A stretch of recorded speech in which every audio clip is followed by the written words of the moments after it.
So we'll now talk about the next topic, yung general senses or somatic senses. Okay. So here are the learning objectives. So regarding the said topic.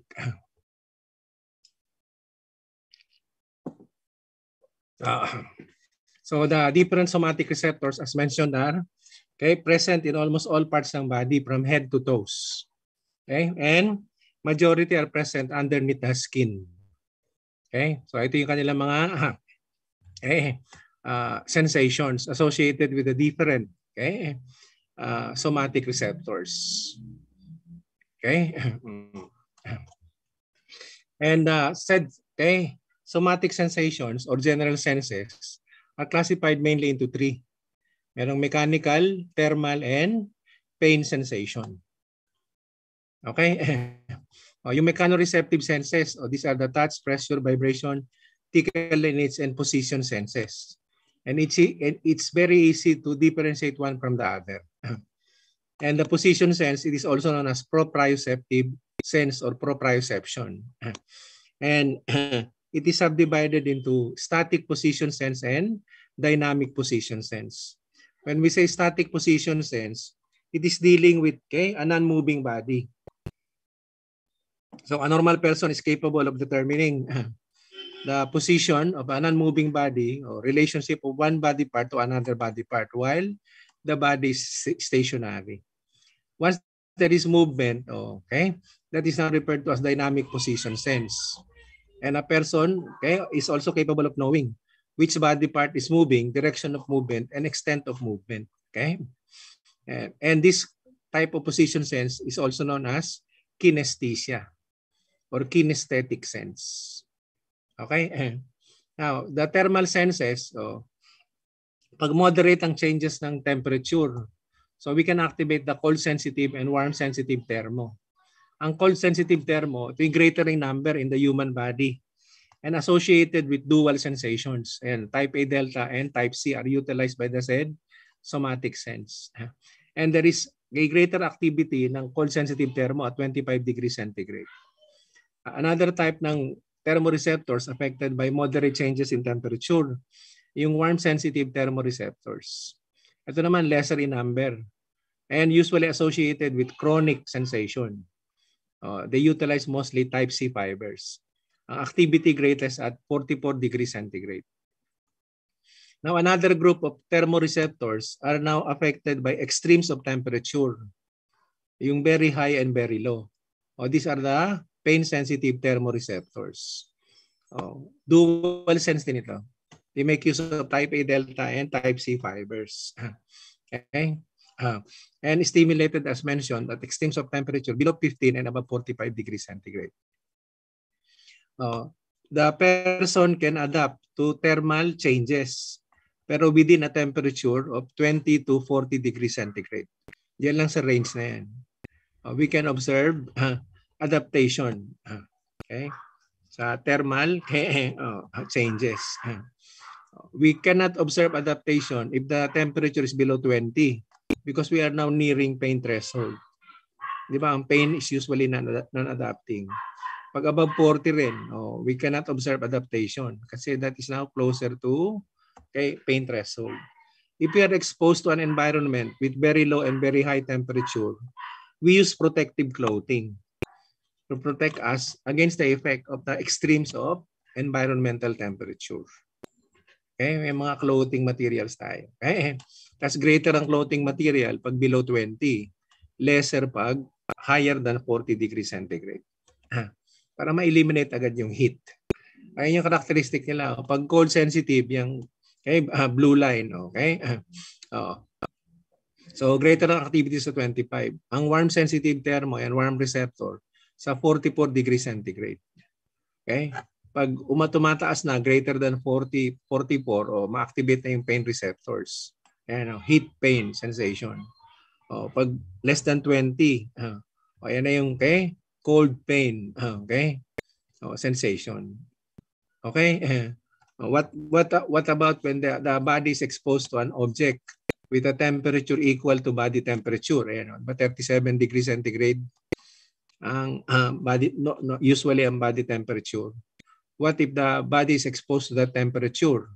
What will be the sensation? In that kind of exposure, yung warm sensitive thermo sa cold sensitive thermo are having the same degree of activity. Equal activity niya, no? Equal activity ng warm sa cold sensitive thermo. Ang sensation when the body is exposed to this condition, no? The sensation is described as indifferent, indifferent sense. A person is unable to determine whether it's cold or warm. Kaya we call the sensation indifferent sensation. Okay? And the thermoreceptors are unevenly distributed in the body. Majority of them are present in the trunk. And lesser ang number sa distal parts ng body. Sa hand and sa feet. Okay? Tapos mas greater nga yung cold than warm sensitive spots. Kasi greater ang number ng cold sensitive thermo than warm sensitive thermo in the human body. Okay? Kasi yung pain sensation or another type of somatic sense, also known as nociception. Yung prefix na noci from the word noxious. Because they are saying any noxious stimuli is capable of causing tissue damage. So from the word noxious, we have the prefix noci. So pain sensation is also known as nociception. And the pain receptors are scattered in the different parts ng body. Pero mostly present sa superficial layers ng skin, sa periosteum, sa arteries, sa joints, and coverings ng brain. Even in the coverings ng pleura. And majority as presented are present in the coverings of the body or coverings of tissues or organs. Lesser sila sa other deep tissues. Okay? Why do you think they're present mostly sa coverings? For protection. So if the body, yung body covered by skin, exposed to a noxious stimuli that can cause tissue injury, we immediately affect pain receptors in the skin that will alert us about the said stimulus causing tissue damage. So we immediately move away or we remove the one causing the said tissue injury. Kaya sa periosteum, sa covering ng bones, that will explain why stimulation ng periosteum can cause painful sensation compared to stimulation ng bone marrow. Ang bone marrow, it has almost no pain receptors. Sa arteries, mas painful ang mga arterial problems than venous problems. Sa joints, kaya yung mga arthritis is a very painful condition. Ito yung mga pulse tentorium, covering ng brains yan. So for protection. And usually yung mga pain receptors are non-adapting in nature. Okay? Nagbabago lang. We can change their threshold for stimulation. But they're still capable of responding continuously once affected by their adequate stimulus. Yung threshold lang ang nagbabago. And the pain receptors can be classified into polymodal pain receptors affected by combination of the said different somatic stimuli which are considered noxious. And they are considered noxious if they are affecting the body at a higher intensity. Hindi malaling thermal, kailangan extremes of temperature. And we can also classify them as mechanical pain receptors or mechanosensitive noci. Pag mga strong mechanical stimulation. Mechanosensitive noci yan. Tapos we have then the pain sensitive thermoreceptors. Diba? Ayan. So excessive changes in body temperature or environmental temperature. Kasi yung mga chemosensitive noci.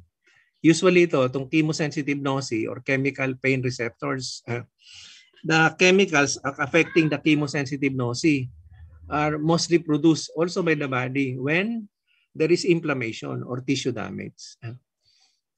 And even the inflammatory cells, they can release chemical factors or chemical agents that can activate the chemosensitive noci. Okay? So meron tayo ng mga mechanosensitive nociceptors, usually fast pain or utilizing the type A delta. Pero pag very high yung stimulation, they can also use type C fibers. So pwede silang dual din. Pero usually fast pain. Pero meron minsan there are times we can be affected by a very high intensity mechanical stimuli causing tissue damage. So they use also type C fibers. Tapos yung chemosensitive, usually yan type C. Sa mga cases ng inflammation where we have release of pain-causing agents, usually referred to as the P factors. Tapos yung mga thermosensitive nosi, or the pain-sensitive thermoreceptors, they also utilize the type A delta and type C neurons. So ano rin yan? Dual sensation. They use mostly type A delta pag mga mechano-heat sensitive fibers. Pag type C, yung mechano-heat sensitive and mechano-heat insensitive fibers. So we have two types of pain fibers sa mga type C ng thermosensitive nosi. Merong mechano-heat sensitive pain fibers and mechano-heat insensitive pain fibers. Okay? Kasi mostly yung mga fibers used by the pain receptors are considered polymodal or multimodal. They can transmit different types of impulses. Pwedeng nga mechanical, pwedeng thermal, pwedeng chemical. Pero ang most common, yung mga mechano-heat sensitive fibers. They account for nearly half of the pain fibers. Followed by the mechano-heat insensitive fibers. Baka malito ka, sabi mechano-heat insensitive. So how can they be activated if they are insensitive? So they are activated every time there is inflammation. Certain agents released by inflammatory cells or the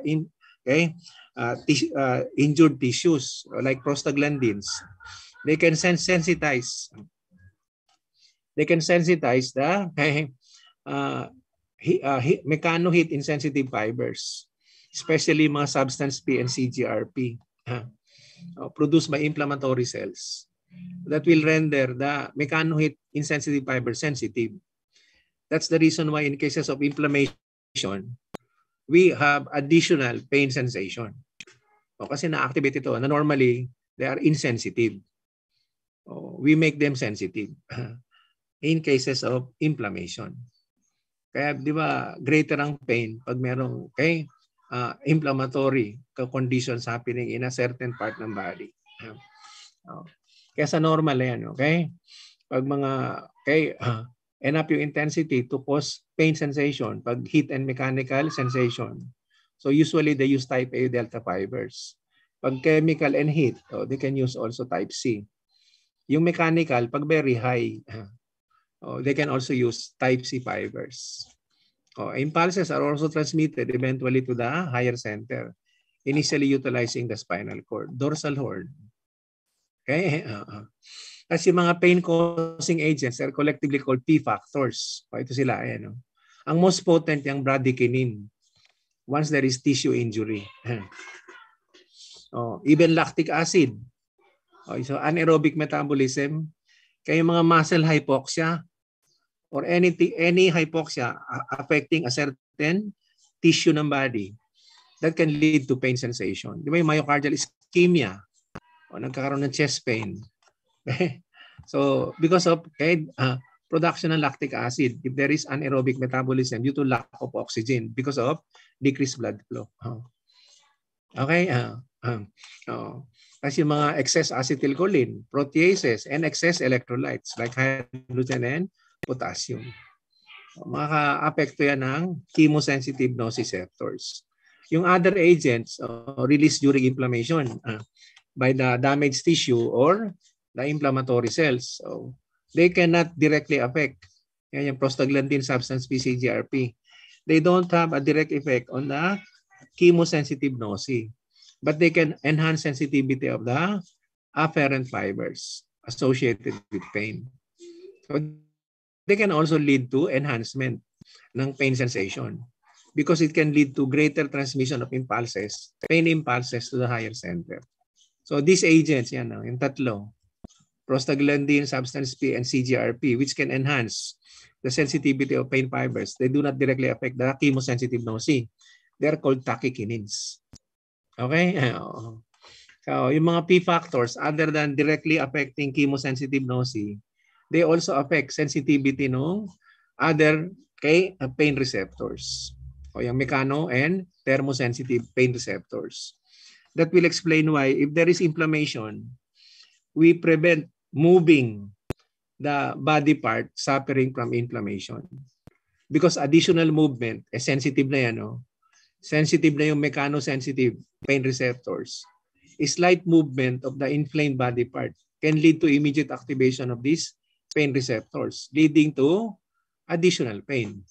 So, naha-heighten yung pain sensation because these are now sensitive if there is inflammation because of the presence of the P factors.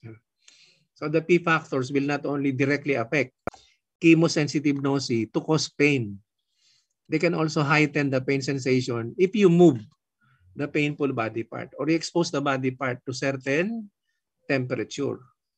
Yung very cold or very warm. Okay? Or very, okay? Or warm. Hindi na mo ng very warm. Warm na lang. Okay? Warm temperature. Kasi sensitive na rin yung thermosensitive nociceptors. Okay? Kaya pag may injury, pag may tissue injury, we can release agents that can directly activate chemosensitive nociceptors. Ang most potent nga yung bradykinin. And we can have release of other P factors. So yung mga nag-enhance ng activity ng pain fibers coming from inflammatory cells that will lead to additional pain sensation because they can promote greater activity of the pain fibers. So more pain impulses are transmitted eventually to the higher center. Kaya ng mga tachykinins. Okay? Okay? Tapos yung substance P is considered the potent tachykinin because it has these different effects that can lead to enhancement of pain sensation. Kasi na-enhance yung release ng histamine, one of the P factor, and CGRP. And together with CGRP, di ba they sensitize the mechanoheat insensitive fibers, leading to additional pain sensation. Kasi it can also cause additional release of bradykinin, ang most potent P factor that can directly affect chemosensitive noci. And they can enhance, therefore, sensitivity ng pain fibers. So, nagsaserve din as neurotransmitter agent for transmission of pain impulses, especially chronic pain. As vasodilator din yan. So, nag-contribute sa development ng edema. So, the presence of these P factors are the ones responsible for the cardinal signs of inflammation. You remember the cardinal signs of inflammation? What are the cardinal signs of inflammation? Hello? Dolor. Dolor? Palor. Walang palor. Rubor. Rubor. Palor is paleness. So you don't see a pale inflamed area. It's reddish. So it's rubor. Dolor, rubor? Calor, tumor, functionality. There is no palor. You don't see a pale inflamed area. Sinabi nang there is no paleness. Walang palor. Okay? Calor. So, ano? Calor po. Calor. Okay, sorry. Calor. So, dolor, tumor. Dolor, rubor, calor, tumor, and functionalesa. Okay? So, where is edema? Asan ang edema doon? What is edema? Okay? So, yung tumor, the swelling. Okay? Enlargement or increase in size of the inflamed area. Or where is pain? Okay. Yung dolor yung pain. Ang rubor, redness, because of the vasodilation, increasing blood flow to the area, causing also the tumor, the swelling. Okay. Tapos yung calor, the presence of additional blood, di ba? Blood is warm. So we see increased temperature of the inflamed body area greater than the body area or areas not affected by the inflammatory reaction. If the area is inflamed, it's painful. So we decrease the activity. So there is lesser function or eventual loss of function pag severe yung inflammation.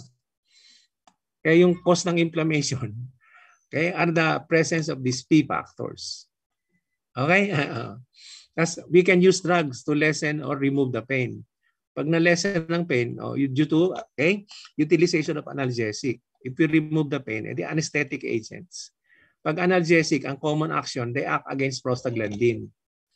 So, lessen the release of prostaglandin or decreasing the pain sensation. Madi-decrease mo lang, hindi mo siya ma-remove. You want to remove the pain, you use anesthetic agents. This can block the substance P, the most potent tachykinin. Or they can block voltage-gated sodium channels, preventing the activation, especially ng mga pain fibers. Okay? So, pag na-inactivate na yan, so we don't transmit impulses to the higher center, there will be absence of pain sensation. And when we use anesthetics, they can act on 4 sites to promote development ng anesthesia or absence of pain. So sa site ng injury, yan ang application ng local anesthesia. Okay?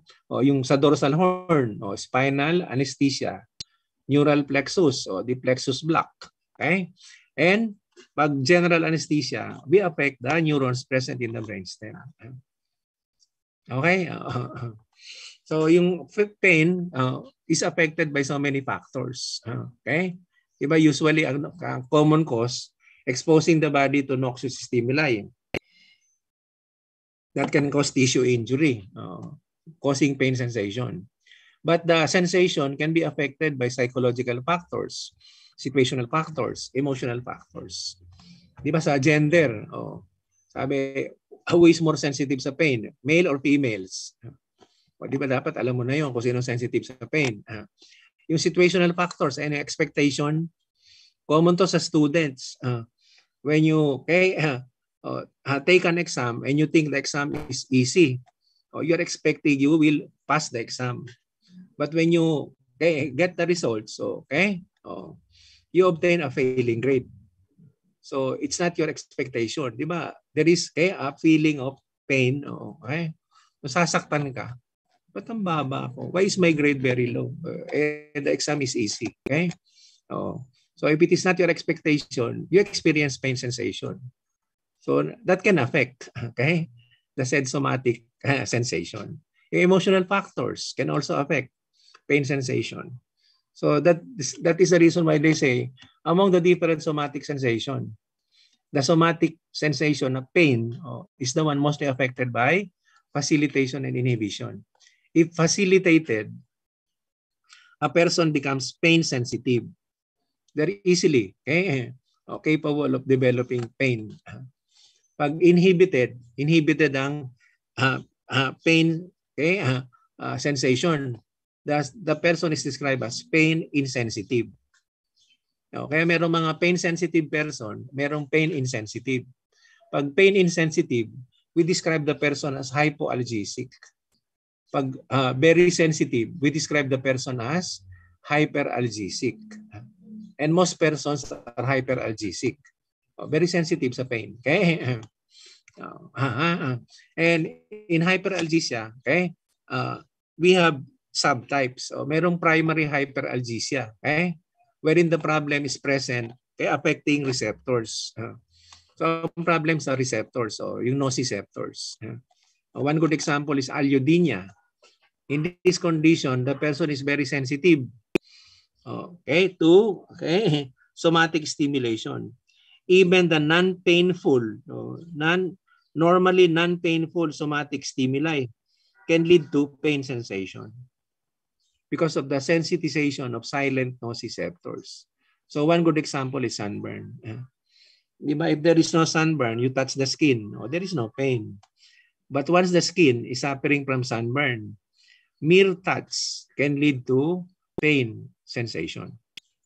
Okay? So super sensitive sila. So ang problem sa primary, pag na-heighten mo pa yung normal na hyperalgesic individual, you see a greater sensitivity sa pain. We call that primary hyperalgesia. So merong changes sa pain receptors. So even the non-painful stimuli can now lead to pain sensation. Meron din secondary. Sa secondary, ang problem or injury affects the sensory pathway. involved in transmitting pain impulses. Ito yung mga neuropathic pain. So ang injury affects the center or the sensory pathway. Yung pain sensory pathway. Ayan yung neuropathic pain. No? It can happen in the absence of nociceptor stimulation. So ang na-damage yung neurons involved in transmitting pain impulses. Okay? So example, di ba yung phantom limb pain? Di ba the patient is complaining of pain in the missing body part.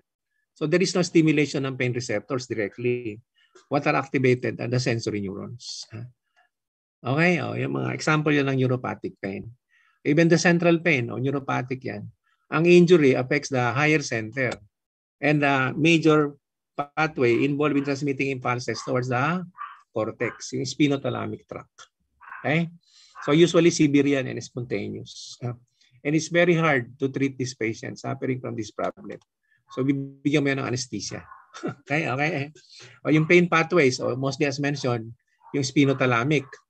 And the spinothalamic, merong acute fast pain pathway known as NEO. And the chronic slow pain pathway known as paleo. We can also involve the activity ng spinoreticcular and spinomesencephalic tract. Pag spinoreticcular, spinal cord to the pontine centers. Okay? Pag spinomesencephalic, to the midbrain. Spinal cord to the midbrain. So, involved din yon sa transmission ng impulses, pain impulses.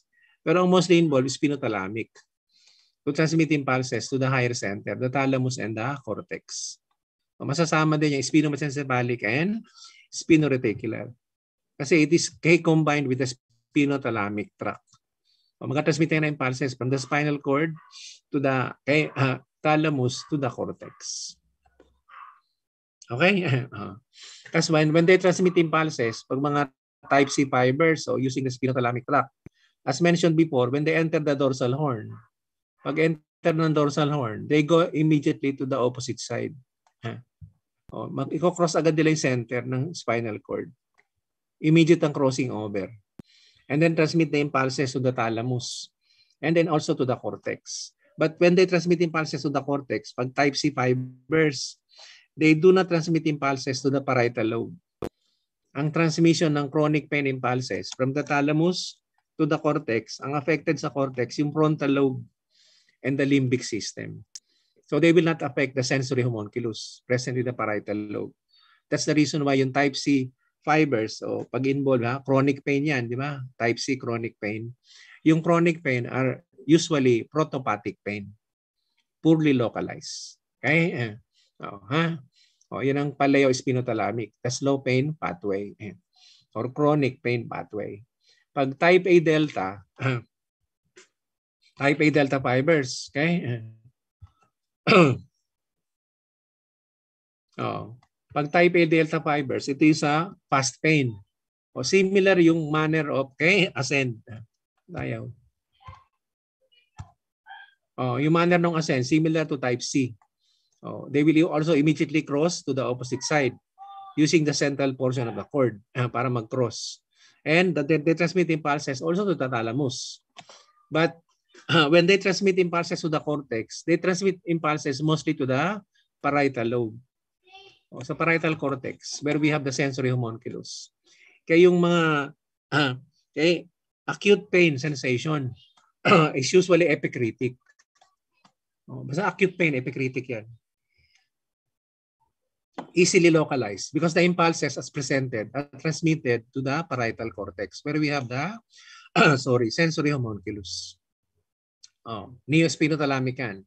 Fast pain pathway or acute pain pathway. Di ba? Pag type C, slow pain. Kaya ang acute pain, epicritic, ang slow pain, protopathic. As they are saying, the acute pain or the fast pain is normally described as physiologic or the good pain. Because we can immediately perceive the said condition. And we can immediately move away or remove the one causing the said condition. Yung nagkukos ng tissue damage. Whatever is that noxious stimuli. There is immediate response ng body kasi it is causing fast pain or acute pain. Kasi yung physiologic or the good pain. Yung slow pain or chronic pain usually described as pathologic. Kasi ito yung lingering pain eh. This is the lingering pain, the annoying pain, the disturbing pain. So usually associated yan with emotions. Kasi yung pathologic or the bad pain. Nakakainis yan eh. Kasi lingering pain siya eh. Okay? O yan ang activity ng fast sharp pain fibers and slow pain fibers. When they are entering the spinal cord, they go immediately to the opposite side and communicate with the opposite cortex. Kaya contralateral parati. And these are the ones utilizing the dorsal horn. Ginagamit niya yung dorsal horn. Yung different laminae, especially laminae 1 to 5. Okay? Kaya ginagamit nila yung tract of Lissoir. Ayan, okay? Sa dorsal horn. Sa rexed laminae, the lamina marginalis and the substantia gelatinosa. Okay, minimal ang utilization ng 6 and 7. But also utilize. Dorsal horn din yan.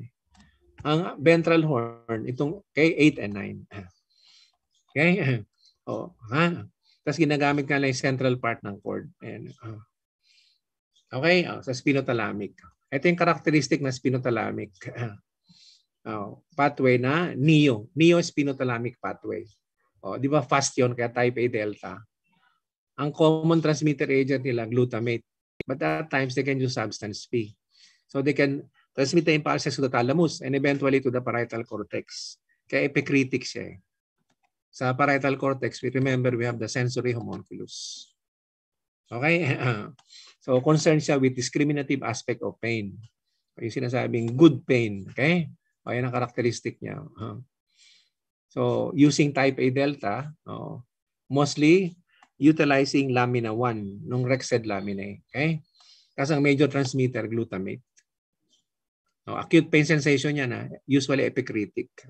Pag chronic pain, yan naman ang karakteristik. So they utilize mostly type C. But in the textbook, they're stating they can also use type A delta.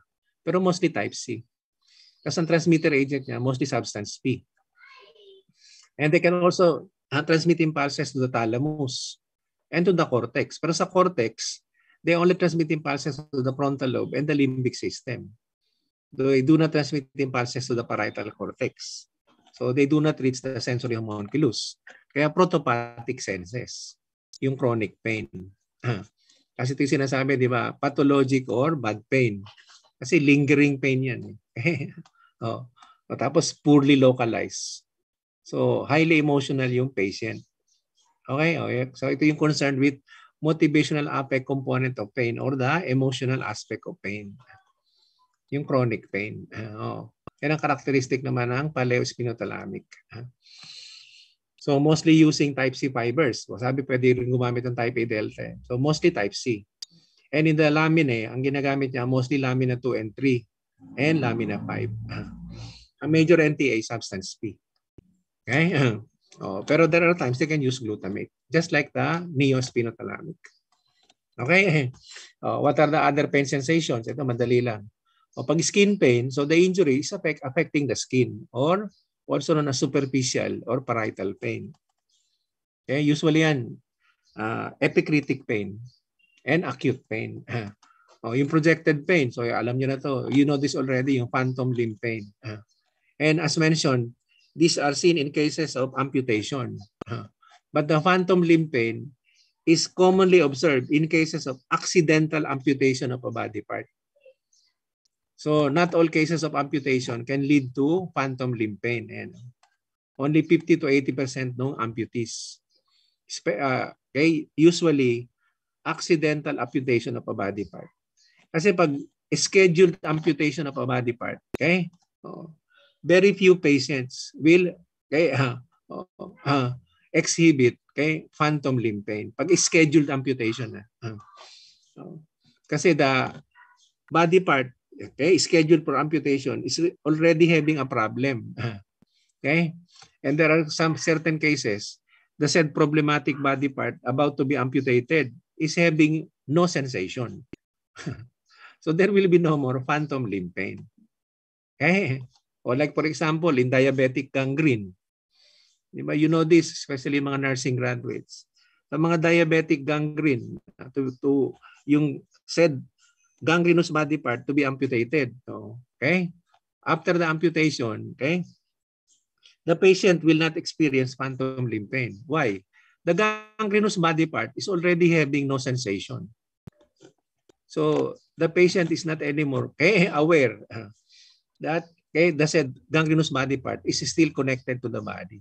Kaya pag ni-remove mo yun, you amputate that body part. Usually there is no phantom limb pain. Because the gangrenous body part in mga complicated diabetic patients not taking medicines, okay, for their problem. Walang sensation yung gangrenous body part. Okay? Then we have also visceral pain. Ang visceral pain, so if the injury is affecting a visceral tissue, yung gastric distension, abdominal distension, okay? Bladder distension, yun ang mga visceral pain, okay? Myocardial ischemia, chest pain, visceral. Ang white confusing, yung referred pain. Sa referred pain, in this condition, the injury is actually present in the viscera, but the patient is complaining of pain in a superficial body part. Kaya ang tawag referred pain. Ang actual problem present in the viscera, but the pain is referred to a superficial tissue. Another body part na superficially located or another tissue. Superficial location. Kaya referred to other areas. Kaya referred pain. Okay? So, ang explanation, for example, may cardiac problem. So the heart, di ba, it has its own sensory fibers, just like the skin. In referred pain, when a certain visceral tissue transmits impulses to the spinal cord involving the dorsal root and then the dorsal horn, okay, it is associated with another sensory fibers coming from the superficial body part or from the skin. Yung point of entry nila, yung visceral sensory and the skin sensory fibers, they enter at the same point of entry sa dorsal region ng cord o sa dorsal root. And when they enter the dorsal horn, they will only communicate with a single neuron. So magko-converge. May convergence ng neurons at the dorsal horn and utilize only a single neuron to transmit the impulses to the higher center. Ano yan dalawa yung sources, from the skin and from the viscera. So initially, yung higher center is confused. The analysis of the higher center, it is analyzed to be coming from the skin. But the actual problem is coming from the viscera because of this condition. Itong mga neurons na to that enters the dorsal portion of the cord, okay, not yet crossing to the opposite side, yun ang first order neurons. Okay. When they cross to the opposite side ng spinal cord, we now call the said neuron second order. So may convergence doon. Kaya nagko-converge yung mga first order neurons. So they only communicate with or utilize a single second order neuron to transmit the impulses to the higher center. So the higher center thinks it is coming from the skin. So yung sensation is analyzed to be affecting the skin. So because of this, we have the referred pain. Yan yung convergence projection theory. Okay, ito pa sa example, mechanism for referred pain. So yung somatic structure, the skin, it has its own sensory fiber. Yung visceral meron din. It has its own sensory fibers. When they enter the cord, separate yan. Pero the same yung point of entry. Pero separate neurons. But once inside the cord, inside the dorsal horn, they only communicate with a single second order neuron. Okay? Because of the said convergence, the center, ang initial analysis, the problem or impulses are coming from the somatic tissues. So, yan ang referred pain. Okay? Okay? So, yan ang common, that yung mga cardiac problem, ang referred pain yan sa left shoulder. Okay? Okay. Ang isa pang common problem na common ng referred pain, yung appendicitis. At the initial period ng appendicitis, the patient will complain of pain sa epigastric area. Ayun ang referred pain ng appendicitis. Okay? So, pag merong complain ng epigastric pain, okay? Remember this referred pain, check your patient, okay? Test mo yung i-examine mo yung right lower quadrant ng abdomen. Pag may tenderness diyan, it could be a problem ng appendix, not the stomach. Kasi referred pain yan dun sa epigastric area. Okay? Now, take note, all referred pain will eventually become visceral pain. Because di ba, in reality, the injury is present in the visceral tissue. Okay, so balik ko lang. Ayan, so, in referred pain, eventually, it will become visceral pain because the injury sa visceral tissue will undergo aggravation. Kasi yung person is analyzing the pain is perceiving the pain is affecting a somatic structure. But the actual injury is present in the visceral tissue. So, ma-aggravate yung visceral injury. So, mag-increase later on activity ng nociceptors in the visceral tissue. And the increased activity is then finally determined by the higher center. So, the patient will now complain of pain at that region ng visceral structure. Kaya yung chest, yung cardiac problem na initially sensation nila, ang pain nasa left shoulder. O pag greater na yung cardiac injury, the patient will now complain eventually of chest pain. O chest pain na kasi yung heart, di ba, sa region ng chest.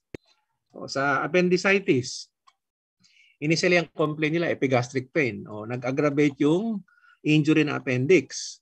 So later on, the patient will complain of pain at the right lower quadrant ng abdomen. Okay? Magko-complain na sila dyan. Okay? Kaya eventually, yung mga referred pain, they become visceral pain. It should happen because the actual injury is present in the visceral tissue. Okay? Kasi yung pain sensation always associated with changes in the activity ng autonomic nervous system. It can alter the activity ng heart and the respiratory system. As pwede rin, we can decrease the perception ng pain if there is simultaneous activation of other somatic receptors. Okay, example, okay? Pag activated lang ang pain receptors, so we can have a greater pain sensation. Because the activity is only coming from pain receptors. So greater ang pain sensation yan. But what if we activate other somatic receptors? Pag na-activate yung other somatic receptors, the activity, di ba, will be transmitted also to the higher center, parietal cortex din. Yun yung somatic sensation eh. So whether pain or pressure from activation ng mechanoreceptors, so sensitive sa pressure. So the impulses are also transmitted to the parietal lobe. When this happens, pag nag-activate ka ng other somatic receptors, they can decrease the activity ng pain fibers. Decreasing the number of pain impulses transmitted to the higher center. Decreasing the pain sensation. Okay, di ba pag may headache, some persons, if they're suffering from headache, they are requesting for a massage of their head.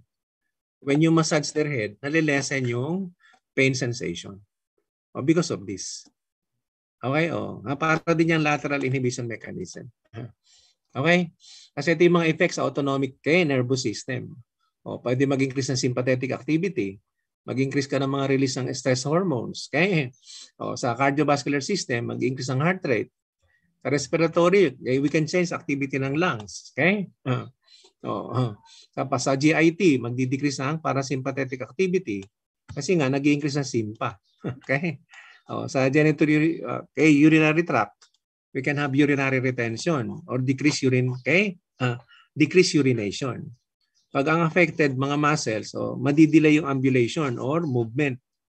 Or we even observe cessation of movement. Okay? Pag mayroong pain sensation. Okay? The pain can be suppressed. Okay? Even by normal persons, yung mga hyperalgesic. Okay? And can also be observed in hypoalgesic persons. Okay? Ginagamit yan yung gating neurons in the substantia gelatinosa ng Rexed laminae. Lamina 2 yan and part of lamina 3. Tapos yung analgesia system present in the brainstem and in the spinal cord. Yung gating neurons are always present, always available, just waiting for us to activate the gating neurons and affect transmission of pain impulses. Pag activated yan, it can lessen pain sensation, di ba? Suppress. The analgesia system needs development. Ito yung better picture ng analgesia system. Yan, okay? So present yan sa brainstem and spinal cord. Ayan, from the midbrain to the medulla and to the spinal cord. This analgesia system of pain capable of suppressing pain needs development. And for it to be developed, we must expose our body continuously to painful stimuli. Kaya what type of persons are having well-developed analgesia system? Always exposing their body to painful stimuli. Okay, almost daily on. So soldiers, especially if they're under training. Athletes, mga boxers, pag nag-training yan, okay? They're exposing their body to painful conditions. And also construction workers. So yun ang mga dinidescribe na hypoalgesic person. Pain insensitive because they have a well-developed analgesia system. But they also have the gating neurons. Magagamit din nila yun. Okay? Kasi yung gating neurons are present in both hypo and hyperalgesic persons. Okay? Ang mga hyperalgesic persons, we also have the analgesia system but not well developed.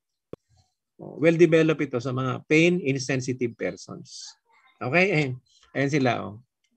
Yung periaqueductal yun. Okay? Ayan yung rapimagnus nucleus. The regional spinal cord. Okay? Part ng analgesia system. The neurons mostly present are serotonergic and encephalin neurons. Okay? Sorry. Ang serotonin dito is not really responsible for decreasing the activity of pain fibers. What can decrease the activity of the pain fibers are the encephalin neurons. Ang role ng serotonergic neurons, the release serotonin, it is to enhance activity of the encephalin neurons. Increasing release of encephalin, decreasing the activity of the pain fibers. Yung encaphalins are related to morphines.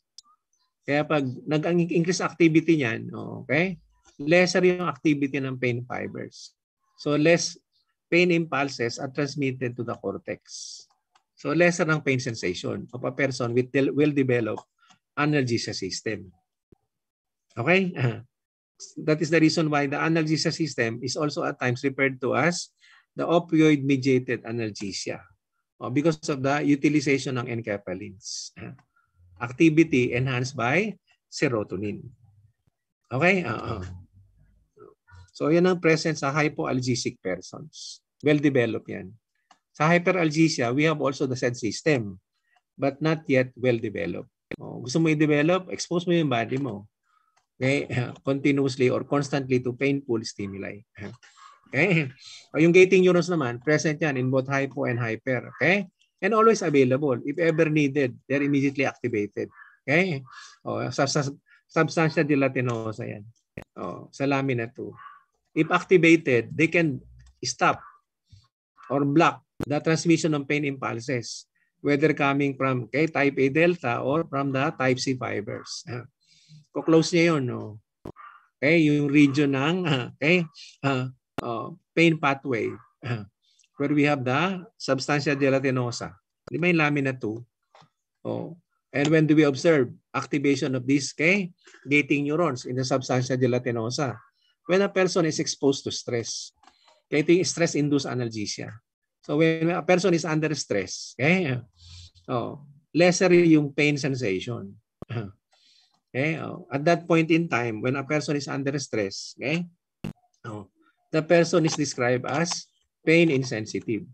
But once the stress is removed, we return to the normal hyperalgesic person. Pero at that point in time na under stress ka, activated ng substantia gelatinosa. Okay? You are a pain insensitive person. This can also be observed in persons with well-developed analgesia system.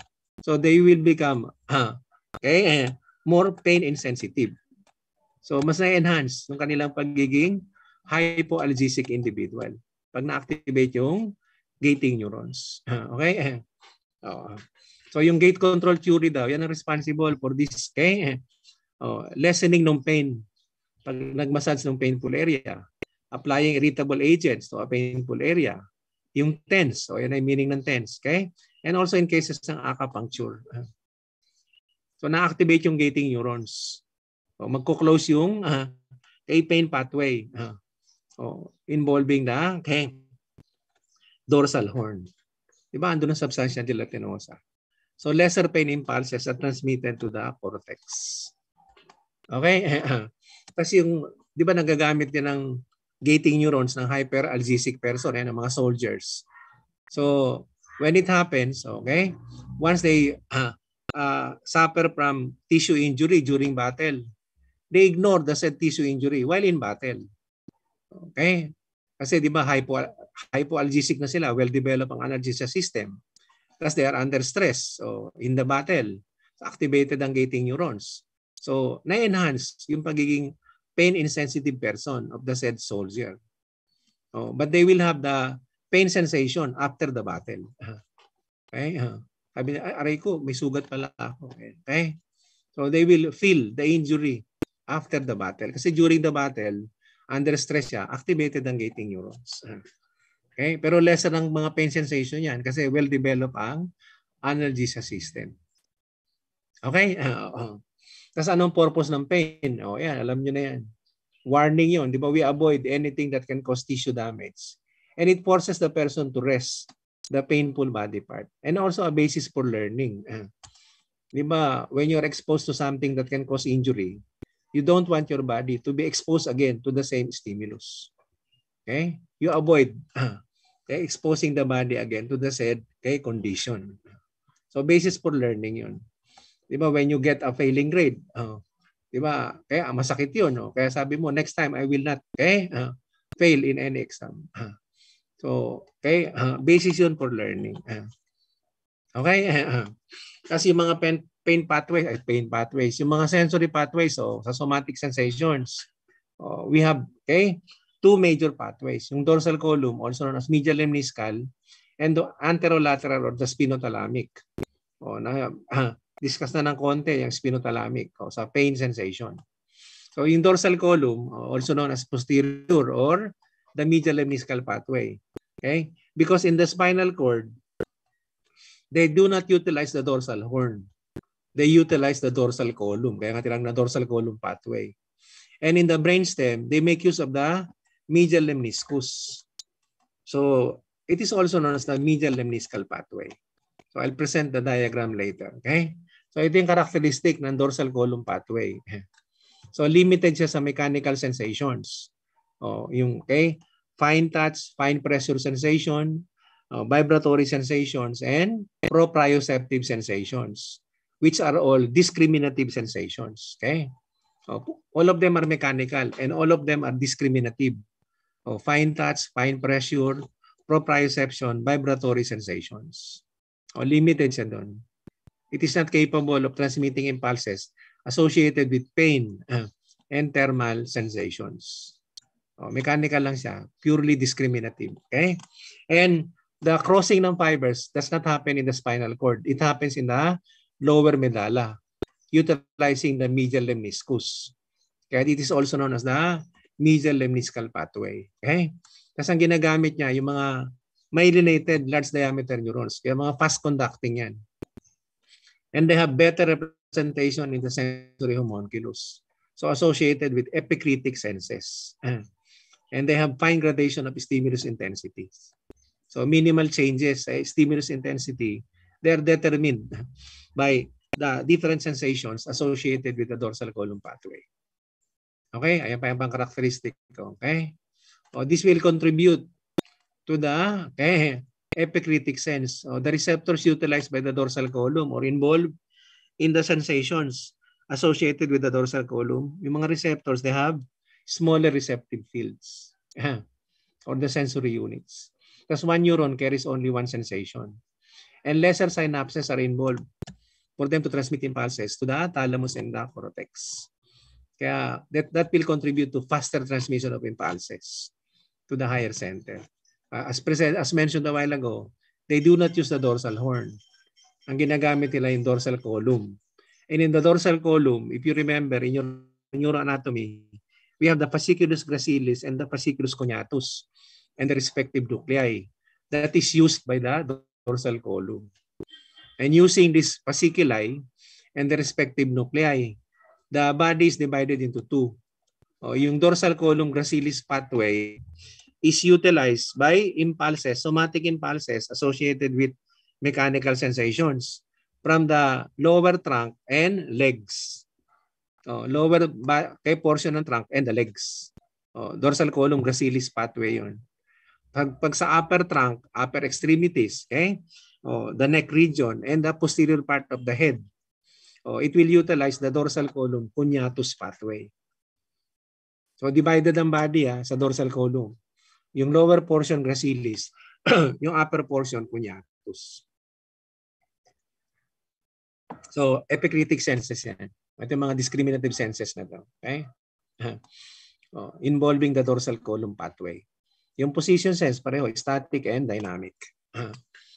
So all of these are utilizing the dorsal column pathway. Okay? Kaya ito yung kanyang manner of ascent. So from the receptors, mag-enter ng cord and then go up towards the cortex. Mamaya may detail dyan. Papakita ko lang yung dorsal column. So they do not use the dorsal, ito yung dorsal horn. That is not used by the said pathway. Kaya nga tinawag na dorsal column pathway.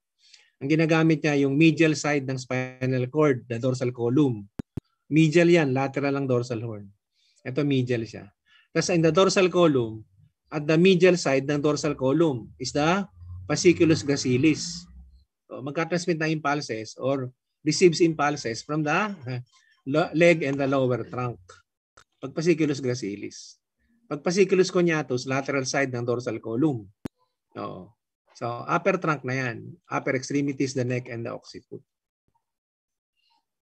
Kaya na-divide. Kaya pag may injury sa most medial side ng spinal cord affecting the fasciculus gracilis, may problem tayo sa sensory activities ng legs. Pag nasira, fasciculus cuneatus, hindi sa upper part ng body, except the face. Kasi ang face, ang sensory neurons nun, cranial nerve, the trigeminal. Ito mga spinal nerves ito. Okay? So hindi niya ginagamit yan. It does not use the dorsal horn. Dorsal column siya. Ito yung, okay? Detalyado. Ayan, so, the dorsal column, di ba, concerned siya sa discriminative sensations. Yung impulses will be transmitted also to the dorsal region. But they will not use ito yung dorsal horn. Ayan, yan ang dorsal horn. So, ang gagamitin niya, what is utilized when they enter the cord, okay, the dorsal column, having the fasciculus gracilis or the fasciculi, gracilis and cuneatus. Pagdating ng brainstem, gagamitin nila respective nuclei of the said fasciculi. Okay? So ito, yung neurons that enters the spinal cord. Yan ang first order neurons. Okay? Nakita nyo, first order neurons. Anong manner ng ascent? Once they enter the cord, they initially move upwards using the side where they enter. The crossing of the fibers will be observed at the brainstem, specifically at the lower medulla. Okay? Sorry. Ayan, yan ang first order neurons. Okay? So from the point of entry sa dorsal root ganglion to the brainstem, sa region ng lower medulla. Yun ang length ng first order neurons for the dorsal column pathway. Once they cross, second order na yan. And they will utilize the medial lemniscus of the brainstem present sa medulla. Kaya tinawag din medial lemniscal pathway. And they will transmit eventually to the thalamus. That will be the second order neuron. Yan ang second order neurons. Okay? From the brainstem to the thalamus. From the thalamus to the cortex. So eventually the impulses are transmitted to the cortex. Okay? From the thalamus to cortex, yan ang third order neurons. Yan ang manner ng ascent. Take note of this. Importante yan. Okay? So once the injury is present in the spinal cord, yan may injury dyan, the patient will complain of pain where? Same side of injury, opposite side. Yan pinakita ko na yung manner of ascent. Presented na how the impulses or the nerve fibers ascend to eventually communicate with the higher center. O ang injury, okay, at the spinal cord, the complaint of the patient, same side of injury, opposite side. Hello? Bagal ha, okay? So same side, ipsilateral yan. Kasi di ba yung first order neurons, they move upward using the same side of entry. So same side ang complaint. But if the injury affects the brainstem, okay, it affects the thalamus, it affects the cortex, o lahat yan contralateral. Kasi the said fibers are receiving impulses from the opposite side ng body. O yung fibers na yan, yung second order neurons and the third order neurons, they're receiving impulses from the opposite side. O nasira mo yan. So ang problem is the complaint ng patient, contralateral. Pag spinal neurons, same side yan. So ang complaint niya, ipsilateral. Okay? What about the other neural pathways involved in position sense? We can use also the cerebellum and the cerebral cortex. Pag cerebellum, involuntary maintenance yan ng position or posture. So for control ng trunk and lower extremities, we use the dorsal spinocerebellar tract involving the Clark's column or the nucleus dorsalis. Okay? Pag lower limbs, we can also utilize the ventral spinocerebellar tract. Okay? Pag upper extremities, yung cuneo-cerebellar tract. So pag nabasa mo yung cuneo, it controls the upper parts ng body. Di ba? Yung cuneatus nucleus ng dorsal column cuneatus pathway, di ba upper body parts yun? Ito sa pag-maintain ng posture, involuntary maintenance ng posture. Okay? Automatic na yan. Pag upper extremities, okay, yung position ng upper extremity. So we utilize the cuneo-cerebellar tract. Pag lower extremities and the trunk, yung spinocerebellar, dorsal and ventral. Pag dorsal, nakokontrol din yung muscles ng trunk. Okay? Yan siya. Pag dorsal, muscles of the trunk and the lower extremities. Dorsal yan eh. Okay? Okay? Pag ventral, only the lower extremities. Okay? Kasi pag dorsal, di ba, trunk and legs. Pag ventral, only the legs. Okay? Pag i-control natin yung upper extremities, we use the cuneo-cerebellar tract, also known as the posterior external arcuate fibers. Ang kinokontrol niyan, arms, upper extremities. Involuntary yan. So even without thinking, so we can assume the said posture using the cerebellum. Pag voluntary control, we use the cerebral cortex. Yun ang conscious proprio. Pag kinokontrol ang lower extremities, we use the nucleus Z. And then transmit the impulses to the thalamus. Pag upper extremities, we again use the cuneatus nucleus. That will also communicate with the thalamus. The same part ng thalamus, ventral posterolateral nucleus. Okay? Ayan ang nucleus Z. And the cuneatus nucleus. Di ba yung cuneatus nucleus, ano yan? Kay lower medulla from the fasciculus gracilis and from the fasciculus cuneatus. So pag cuneatus ang na-involve, upper extremity yan. Pag nucleus Z, lower. Okay? Pag ginamit yung cerebral cortex. Tapos pag tinitest natin, kung normal ang dorsal column, so test mo yung fine touch. You use a piece of cotton. Okay? All parts ng body, test mo yan. Kung the patient is capable of sensing the effect of the said cotton stimulation. Okay? Kasi ito vibratory, pwede rin yan. Discriminative sense din yan, vibratory. If we utilize at the foot, you are testing the integrity ng dorsal column, gracilis pathway. If you are testing the vibratory sensation sa upper extremity and sa hand, you are testing the integrity ng dorsal column cuneatus pathway.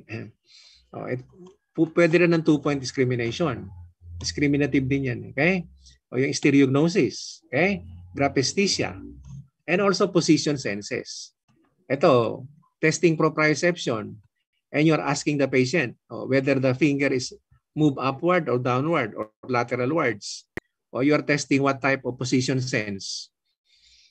If you're asking if the okay, said tested body part is moved upward, downward, lateralwards, or medialward. What type of proprioception is being tested? Ay, napagod na. Ayaw na sumagot. Are you still there? Hello? Wala na kayo? Stop na natin. You can log out. Okay? Are you still there? Yes po. Ba't tayo sumagot? Kainis to mga to. Okay? So, anong klaseng position sense yan? Di ba movement? So dynamic proprioception. What about if you want to test the static proprio?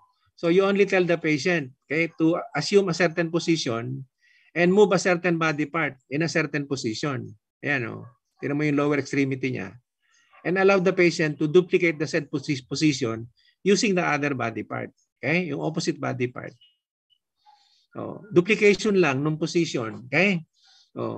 Once the position is duplicated effectively, do not allow the patient to perform any other movement. Pag ganyan, duplication lang ng position, that is testing static position sense. Hindi mo natatanungin yan. Okay? Kung anong movement. Is there movement downward, upward, lateralwards, or okay, whatever. Basta duplication lang ng position. That is determining the static position sense. Pag tinatanong mo yung direction ng movement, that is dynamic position testing. Okay?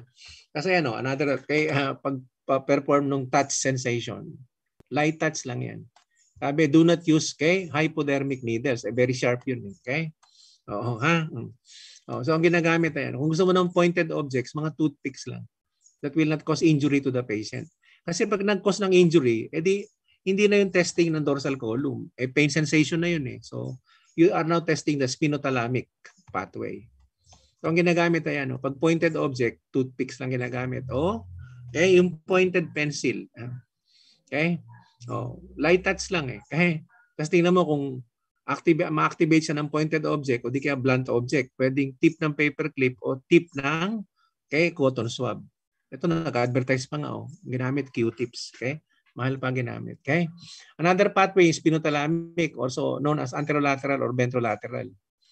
Diba na-discuss na yan sa pain sensation. Tapos ang characteristic niya, it is associated with broad spectrum of sensory modalities. Not like the dorsal column. Diba ang dorsal column, mechanical lang. Ito, pag spinothalamic, it is capable of transmitting impulses associated with mechanical sensation, yung mga crude touch, crude pressure sensation, mga non-discriminative, together with thermal sensation and pain sensations. Kaya greater yung kanyang number ng sensations. Okay, sabi, broad spectrum of sensory modalities. It is not limited to mechanical sensations. Tapos dito, yung movement ng fibers, na pinakita ko naman kanina, it was already presented before. The neurons, so yung second order neurons, will immediately decussate to the opposite side ng cord. One or two segments above the point of entry. Okay? Tapos ang ginagamit niya yung mga small myelinated and small unmyelinated fibers. So ito yung involved sa dual sensations. Di ba mga thermal sense o pain sense, dual yun. Okay? So ginagamit niya yung type A delta and type C or the group 3 and group 4 fibers. Tapos lesser ang representation sa sensory homunculus. So mga protopathic senses yan except for acute pain. So they don't have fine gradation of stimulus intensity. Okay? Hindi, unlike the dorsal column. Tapos yung mga receptors utilized, bigger ng receptive field. Okay? Kaya ang association nila sa mga protopathic sensations. Okay? Tapos multimodal yung mga fibers. Okay? The neurons can carry one sensation. Okay? Involving several neurons. Okay? Tapos greater synapses are present before they can communicate with the higher centers. And these are the ones using the dorsal horn. Hindi naman niya ginagamit ang dorsal column. So in the spinothalamic, there is no division ng body. Kasi they do not use the dorsal dorsal column, the fasciculi, gracilis, and coniatus.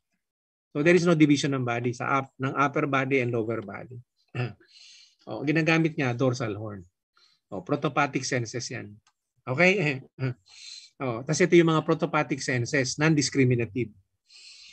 So crude touch, crude pressure, pain, thermal sensation, and sexual sensations.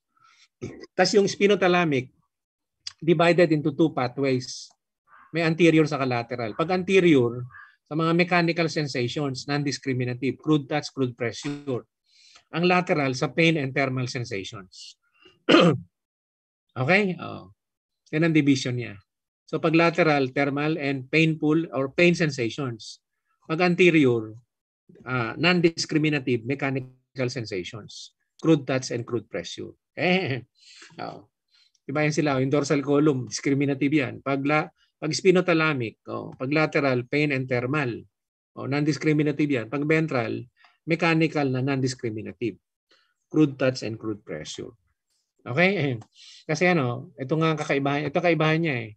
When the impulses, they utilize the first order neurons. So, once in the dorsal horn, the second order neurons will immediately cross to the opposite side. 1 or 2 levels above the point of entry. Okay? So ito tandaan nyo to. When the impulses coming from the non-discriminative sensations are transmitted to the spinal cord. Di ba they will enter the dorsal root, dorsal horn.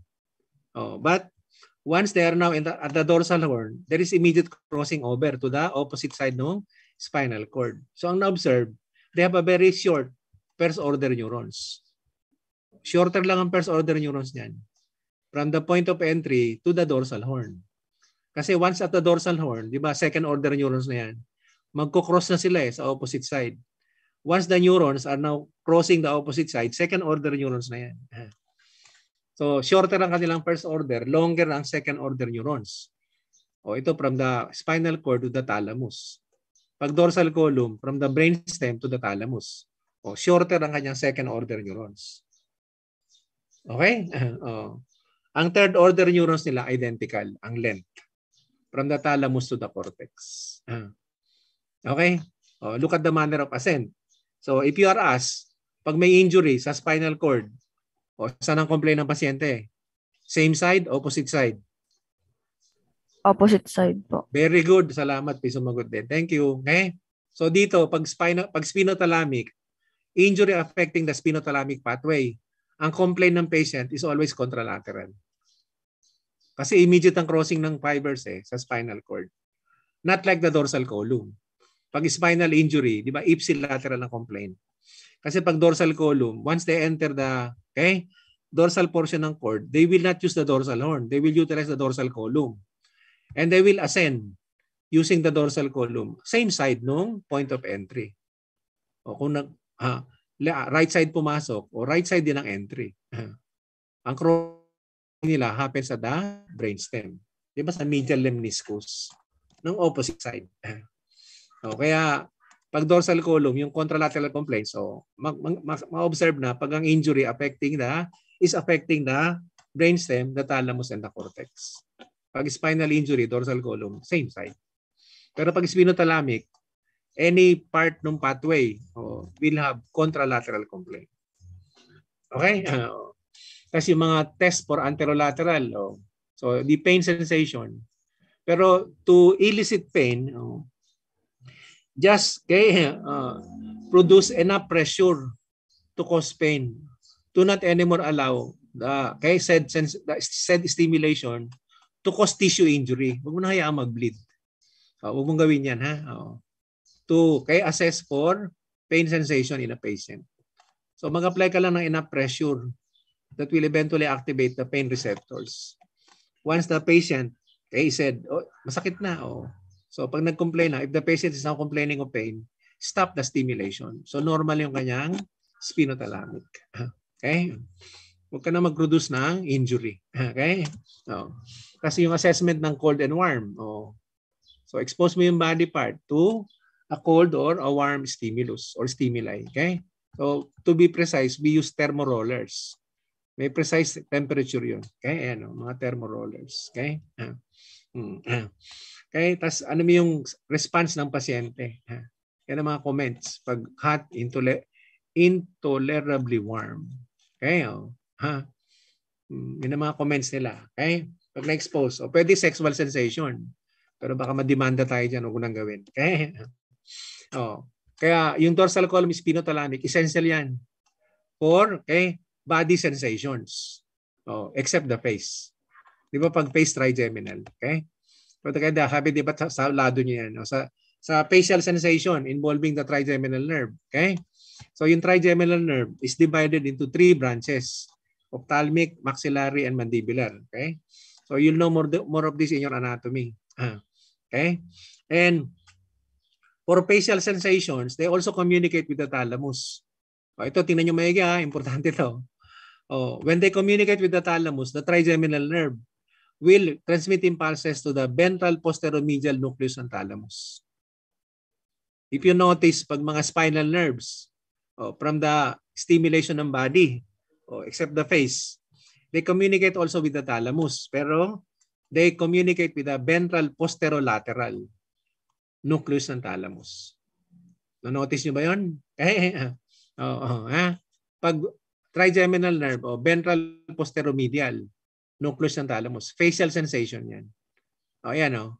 Pag ventral posteromedial, facial sensation. Pag ventral posterolateral, body sensations. Utilizing the spinal nerves. Utilizing the different dermatomes. Di ba sabi ko dapat i-memorize yan. Okay? And it is observed up to the posterior part of the head. Yun lang, anterior part ng head, yung face, ang controlled by the cranial nerve, number 5. Pero yung posterior niyan, sa spinal nerves din. Okay? Ayan tandaan nyo, diba? C2, okay? Small part ng C3 sa posterior part ng head. Major part ng C3 sa neck. Okay? And also part ng C4. Okay?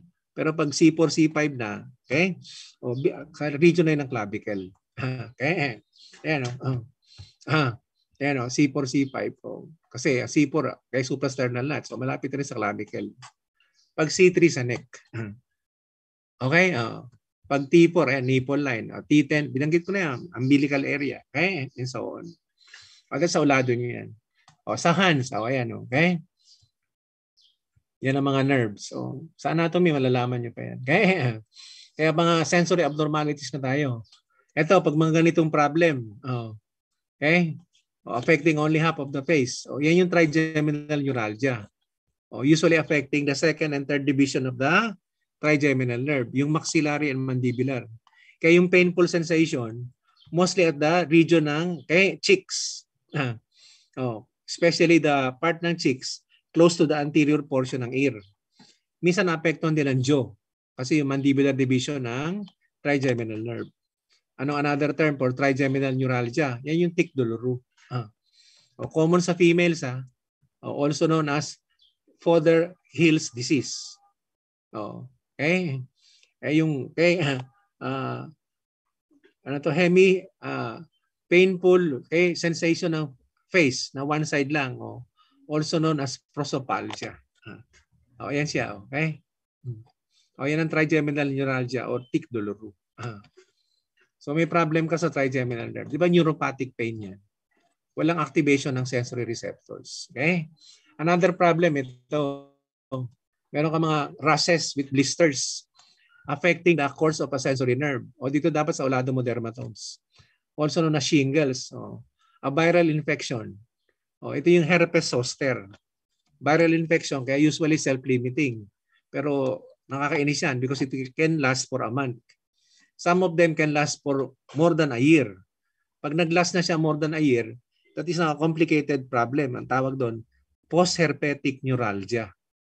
Ito, herpes zoster lang ito. Pag more than a year na yan, okay? Ang tawag, post-herpetic neuralgia. Ito mga example niya. Merong rashes with blisters. Ito, anong dermatome ang affected? Yan, sa neck area. Pinakita na kanina eh. Wala pa rin sasagot. C3. Di ba? Sa C3 yan. Paano pag ang rashes with blisters is around the umbilical area? Pag around the umbilicus, T10. T10. O, yan, salamat ha. Sagot kayo para masaya. Ito naman, ito yung Brown-Séquard syndrome. Pag sinabing lateral hemisection, only one side of the cord is having problem. So yung mga gunshot wound o mga trauma, na one side lang ng cord ang affected or having injury. So dito, remember mo, you remember the manner of ascent ng mga ascending pathways. In dorsal column and spinothalamic. Spinal cord ang may problem. So dorsal column sensations will be perceived to be having problems where? Ipsilateral, contralateral. Pag dorsal column. Ipsilateral. Ipsilateral, very good. Ipsilateral loss of dorsal column sensations. Pag spinothalamic, edi contralateral. Because of the manner of ascent. Kaya pinakita ko kanina, kaya importante yun. Okay? Meron ding motor problem yan or movement. Ipsilateral paralysis. Same side din. Okay? Observe yung problem, 1 or 2 segments below the lesion. Okay? Yan ang Brown-Séquard syndrome. Okay? So yan ang problem niya, nagkaroon ng injury right side ng cord. Okay? So right side, ipsilateral yung dorsal column, okay, problems. Contralateral yung spinothalamic problems. Okay? Tapos yung paralysis o yung motor activity, same side din. Okay? So one side lang ang nasira, hindi complete transection. Sabi hemisection of the spinal cord. Okay? Ito naman ang nasira lang dorsal column. Dorsal column lang. So ang problem niya, dorsal column sensations. Minimal ang problem sa spinothalamic sensations. Ito yung tabes dorsalis. Seen in severe form ng syphilis, yung tertiary syphilis. Ang nasisira lang yung mostly the dorsal column. Na-spare yung dorsal horn. When we are testing, kung may problem sa position sense, we can also do this test, yung Romberg's test. Papakita ko yan later. Okay? So sa tabes dorsalis, ang masisira lang dorsal column. Spared yung dorsal horn. Kaya minimal ang complaint sa spinothalamic sensations. Greater ang complaint sa dorsal column sensations. Ayan, position vibration sense. Below the level of injury. Ito yung Romberg's test. You allow the patient to stand with feet together. And then, tell the patient to close the eyes. If there is a problem sa dorsal column, the person or the patient will be unable to maintain body position. Kasi the person is not anymore capable of determining body position with injury to the dorsal column. Kaya magkakaroon ng mal-equilibrium and they have a tendency to fall. Okay? Pag normal ka, when you stand with feet together and you close your eyes, you can still maintain posture because you still have a normal dorsal column pathway. This is also a test for cerebellar function. Okay? Kasi ang cerebellum involved sa maintenance of posture. Okay? Di ba yung involuntary maintenance ng posture? Cerebellum din. Ginagamit din ng Romberg's test. Okay? Positive yan pag nag-sway. Pag normal, negative Romberg sign. Kasi na-maintain yung posture. Ito naman ang nasira, central part ng cord. Nasira mo yung central. So ang problem mo, spinothalamic sensations. Di ba the spinothalamic pathway, the second order neurons will immediately cross to the opposite side. You cause injury to the central part. You cause problems sa activity ng spinothalamic tract. So normal yung mga dorsal column sensations. Na-spare ang dorsal column naman dito. There is problem sa activity ng spinothalamic pathway. So dito, ang problem is the central part of the cord. So, it's a bilateral problem. Bilateral yan. Yan ang syringomyelia. Usually affecting the cervical region ng cord. Ang nasisira kalimitan, cervical part na spinal cord. So, ang na-involve yung upper part ng thorax and the upper extremities. Bilateral yan. Di ba spinothalamic? So, mga thermal sensations and pain sensations. Saka yung non-discriminative mechanical sensations. Yung crude touch, crude pressure. Okay? Ang description nila dyan, cape-like distribution of the problem. O para kang may kapa. O, cape-like distribution ng problem, bilateral. Kasi usually ang nasisira, cervical. O, central part ng cervical, spinal, neurons. Okay? Ito naman, pag complete transection. O, complete transection. So, magkakaroon ng problem sa motor activity below the level of injury. O, initially yan, flaccid, later on spastic. Tapos, total loss ng somatic sensations. Kasi you cause injury to the spinal cord, you cut completely the spinal cord, transversely or horizontally. Okay? So, maseseparate mo yung lower portion from the upper. There will also be loss of autonomic reflexes. O kaya sabi may spinal shock. Observe below the level of injury. Some patients can recover, pero very few. Okay? Pag total ang injury, pag total ang injury, walang recovery. Ito kung mild lang, yung na-compress yung spinal cord and you remove the compression. So, they can recover. Pero kung total removal, resection, ay wala nang recovery. Okay? Yan ang mga manifestations sa spinal shock. Okay? So, meron kang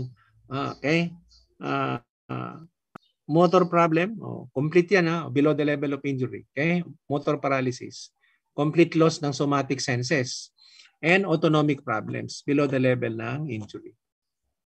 Okay? Kasi ang common cause, vehicular accident. Okay? Kasi ito, ang may sira na parietal cortex. So, parietal lobe na yan. So, all somatic senses will also be absent. Except for chronic pain. So, may problem sa localization, autopognosis. There is also problem in identifying objects by means of touch. And may problem din sa opposite side ng body. Kung hindi ba yung amorphosynthesis?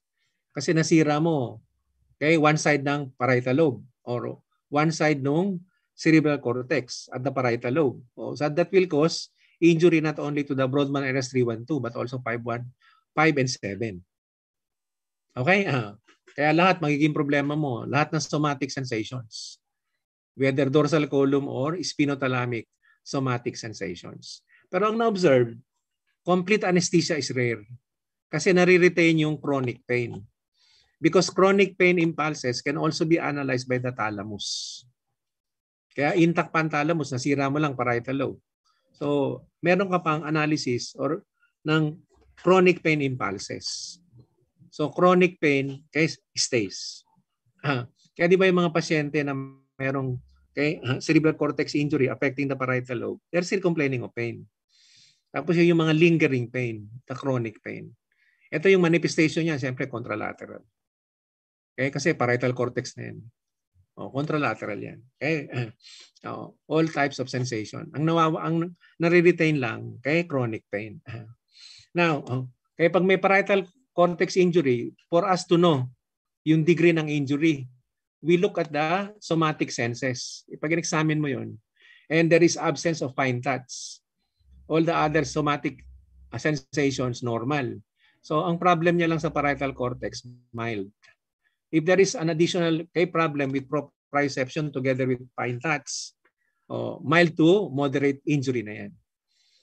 If it also includes thermal sensation, absent na yan, thermal sensation, proprio and fine touch, that is a moderate to severe injury ng parietal lobe.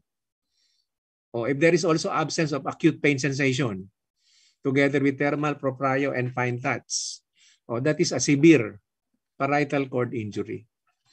And most patients cannot recover from the said injury. Di ba yung mga na-stroke? Okay? But some, a small number can recover. Pag may recovery, examine mo yung patient mo, di ba monitor mo yun? If the patient will now sense acute pain, that is a good sign. Okay, meron ng sign ng recovery. Kasi nagbalik na yung acute pain sensation. So, ma-observe mo dito, the last to disappear is the first to reappear if there is recovery. So, kung nag-reappear na acute pain, it is followed kung progressive yung recovery niya. So, later on, magbabalik na yung thermal pain, thermal sensation, thermal pain. Thermal sensation, then proprioception, and then fine touch. Kaya based on this, Matidetermine mo kung good na yung recovery. O, nag-return na yung acute pain. O, better than good. O, nag-return na yung thermal sensation. O, better na yung recovery. O, meron ng proprio. And almost back to normal na yan pag nagbalik na yung fine touch. O, pero hindi sa babalik sa talagang normal condition. O, almost back to normal. Okay? So that is how we determine the degree ng injury and the recovery. So tingnan mo lang yung mga somatic senses.